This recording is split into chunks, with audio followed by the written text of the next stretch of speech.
نحمدہ ونصلی ونسلم علی رسول الکریم اما بعد۔ آج مسائل رمضان کورس کا 11واں دن ہے اور سبق نمبر 11 کا یہ پہلا حصہ ہے۔ آج کے سبق میں تراویح سے متعلق احکام بیان ہوں گے۔ تو پہلا حکم یہ ہے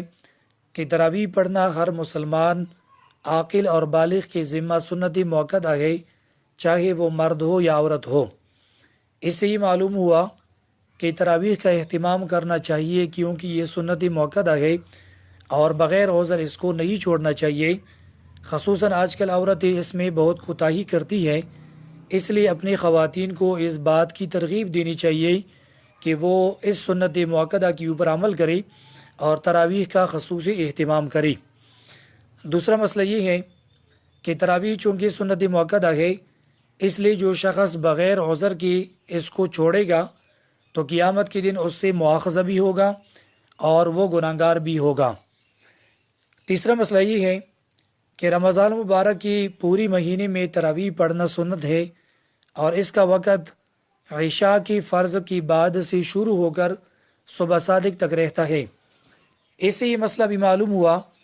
کہ جو لوگ کسی عذر کی وجہ سے یا ڈیوٹی کی وجہ سے رات کے پہلے حصے میں تراویح نہیں پڑھ سکتے تو وہ رات کے درمیانی حصے میں جب بھی ان کو موقع ملے وہ تراویح پڑھا کرے، اور اگر صبح صادق سے پہلے کسی بھی وقت ان کو موقع ملا تو وہ تراویح پڑھ سکتی ہے،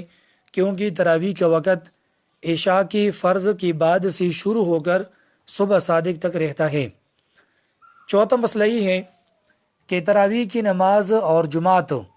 عشاء کی فرض اور جماعت کی تابع ہیں۔ اس جملے کے اندر بہت سے مسائل پوشیدہ ہیں، ان کو انشاءاللہ میں بیان کروں گا۔ مسئلہ یہ ہوا کہ تراویح کی نماز فرض نماز کی تابع ہیں، اسی طرح تراویح کی جو جماعت ہے وہ فرض جماعت کی تابع ہیں۔ اس میں پہلا مسئلہ یہ پوشیدہ ہے کہ عشاء کی نماز سے پہلے تراویح پڑھنا جائز نہیں ہے۔ اگر کسی نے عشاء کی نماز نہیں پڑھی تھی اور اس نے تراویح پڑھ لیے تو وہ دوبارہ تراویح پڑھے گا، کیونکہ تراویح جو ہے وہ عشاء کی نماز کی تابع ہیں۔ دوسرا مسئلہ یہ ہوا کہ عشاء کی جماعت اگر کسی مسجد میں نہیں ہوئی تو وہاں پر تراویح بھی باجماعت پڑھنا جائز نہیں ہے۔ تیسرا مسئلہ یہ ہے کہ اگر کوئی شخص ایسے وقت آیا کہ اس سے فرض ہو چکی تھی تو اس کے لیے حکم یہ ہے کہ سب سے پہلے وہ فرض پڑھے گا، فرض کے بعد 2 رکعت سنتیں پڑھے گا اور اس کے بعد وہ تراویح کی جماعت میں شریک ہوگا، اور جتنی رکعتیں امام کے ساتھ اس کو مل جائے وہ امام کے ساتھ پڑھے، پھر امام کے ساتھ وطر پڑھے اور وطر کے بعد جو رکعتیں اس سے رہ گئی ہیں ان رکعتوں کو انفرادی طور پر پڑھے، کیونکہ فرض نماز پڑھنا پہلے اس لیے ضروری ہے کہ تراویح جو ہیں وہ فرض کے تابع ہیں۔ اگر کسی نے فرض نہیں پڑھی اور اس نے تراویح شروع کی امام کے ساتھ تو ایسی صورت میں اس کی تراویح نہیں ہوں گے۔ چوتھا مسئلہ اس میں یہ پوشیدہ ہے کہ اگر کسی امام نے فرض نماز پڑھائی اور پھر اسی امام نے سنت یعنی لوگوں نے سنت بھی پڑھی اور سنت کے بعد اسی امام سے اپنی تراویح بھی پڑھائی، تو اگر فرض نماز فاسد ہوئی، یعنی بعد میں معلوم ہوا کہ امام کی فرض نماز نہیں ہوئی تھی، تو اب لوگوں نے جو تراویح پڑھی ہے اس امام کے پیچھے یا لوگوں نے جو 2 رکعت سنتیں پڑھی ہے تو اب فرض کے ساتھ ساتھ 2 رکعت سنتیں اور تراویح کی اعادہ بھی ہوگا، تراویح بھی دوبارہ پڑھنے پڑیں گے اور سنت بھی، کیونکہ یہ جو سنت ہے اور تراویح ہے یہ فرض نماز کے تابع ہیں۔ تو یہ چند مسائل اس جملے میں تھے کہ تراویح کی نماز اور تراویح کی جماعت عشاء کی نماز اور عشاء کی جماعت کی تابع ہیں۔ پانچواں مسئلہ یہ ہے کہ تراویح 20 رکعت سنت موقع ہے اور نبی پاک صلی اللہ علیہ وسلم، حضرات صحابہ کرام رضی اللہ عنہم اجمعین اور تابعین، تبع تابعین اور ائمہ دین رحمہم اللہ سے یہ ثابت ہے اور متواتر ہیں۔ لہٰذا لوگوں کا یہ کہنا کہ تراویح 8 رکعت ہے وہ غلطی پر ہے اور اس کے اوپر کوئی ٹھوس ثبوت اور دلیل نہیں ہے، بلکہ نبی پاک صلی اللہ علیہ وسلم، صحابہ کرام، تابعین، تبع تابعین اور جتنے بھی ائمہ دین ہیں وہ تقریباً تمام اس پر متفق ہیں کہ تراویح 20 رکعت سنت ہیں۔ چھٹا مسئلہ یہ ہے کہ تراویح 2 رکعت پڑھنا بھی جائز ہیں اور 4 رکعت ایک سلام سے پڑھنا بھی جائز ہیں۔ البتہ دو دو رکعت کر کے پڑھنا یہ بہتر اور افضل ہے۔ ساتواں مسئلہ یہ ہے کہ تراویح میں 4 رکعت پڑھنے کے بعد ایک وقفہ کیا جاتا ہے جس کو ترویحہ کہا جاتا ہے۔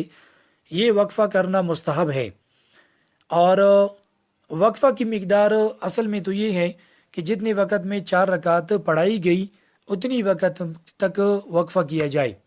لیکن چونکہ آج کل کے لوگ اتنا وقفہ نہیں کر سکتے اور جو مقتدی حضرات ہیں وہ تنگ ہو جاتے ہیں، اس لیے اگر کوئی تھوڑا سا وقفہ کرے تب بھی جائز ہیں، اور اگر کوئی بالکل وقفہ نہ کرے تب بھی جائز ہیں، کیونکہ یہ صرف ایک مستحب عمل ہے اور اس کے اوپر ثواب ہے، اور اگر نہ کرے تو اس کے اوپر کوئی گناہ نہیں۔ 8واں مسئلہ یہ ہے کہ وقفے کے دوران ہر قسم کی ذکر اذکار کرنا، تلاوت کرنا، خاموش رہنا یہ بالکل جائز ہیں، لہٰذا اس کے لیے کوئی خاص ذکر اذکار اور کوئی خاص عمل منقول نہیں ہے۔ اور لوگوں میں جو دعا مشہور ہے سبحان ذی الملک والملکوت اور سبحان ذی العزت والعظمت والجبروت وغیرہ، یہ جو دعا مشہور ہے یہ مسنون نہیں ہے، یعنی اس کو سنت نہ سمجھے، بلکہ پڑھنا جائز ہے کیونکہ اس کے کلمات صحیح ہیں، لیکن یہ کوئی سنت نہیں ہے اور یہ تراویح وغیرہ کی کوئی خاص دعا نہیں ہے، لہٰذا جو پڑھنا چاہیے پڑھ سکتے ہیں، اور جو نہ پڑھی تو ان کے اوپر بھی نہ کوئی گناہ ہے نہ کوئی حرج ہے۔ لہٰذا وقفہ کے درمیان ہر قسم کا ذکر کرنا، تلاوت کرنا، خاموش رہنا، نوافل پڑھنا یہ سب کچھ جائز ہیں۔ 9واں مسئلہ یہ ہے تراویح کی نیت، یعنی نیت جو ہے وہ اصل میں دل کے ارادے کا نام ہے۔ اگر کسی نے دل میں ارادہ کیا کہ میں تراویح پڑھتا ہوں اور اس امام کے پیچھے پڑھتا ہوں تو اتنی نیت جو ہے وہ کافی ہے، اگرچہ وہ زبان سے کچھ بھی نہ کہے، لیکن اگر کوئی شخص زبان سے بھی تراویح کی نیت کر لے تو وہ بھی جائز ہیں، اور زبان سے نیت کرنے کے مختلف الفاظ ہیں۔ اس طرح بھی کہہ سکتا ہے کہ میں 2 رکعت تراویح پڑھتا ہوں اس امام کے پیچھے، اس طرح بھی کہہ سکتا ہے کہ میں 2 رکعت سنت پڑھتا ہوں اس امام کے پیچھے، اس طرح بھی کہہ سکتا ہے کہ میں 2 رکعت قیام اللیل کرتا ہوں، اور یوں بھی کہنا جائز ہے کہ میں 2 رکعت وہی پڑھتا ہوں جو میرا امام پڑھ رہا ہے۔ تو تراویح کی نیت کے مختلف الفاظ ہیں، ان الفاظ میں سے کسی بھی لفظ کے ساتھ اگر کوئی زبان سے نیت کر لے تو اس کی بھی تراویح ادا ہو جائیں گے، اور اگر کوئی زبان سے نہ کرے دل میں ارادہ ہو تو وہ بھی کافی ہے۔ 10واں مسئلہ یہ ہے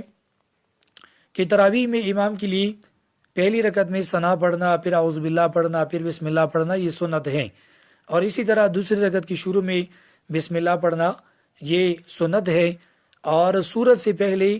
بسم اللہ پڑھنے کے بارے میں 2 اقوال ہے، ایک قول ہے سنت کا اور ایک قول ہے مستحب کا۔ تو لہٰذا امام کے لیے چاہیے کہ امام جو ہے ان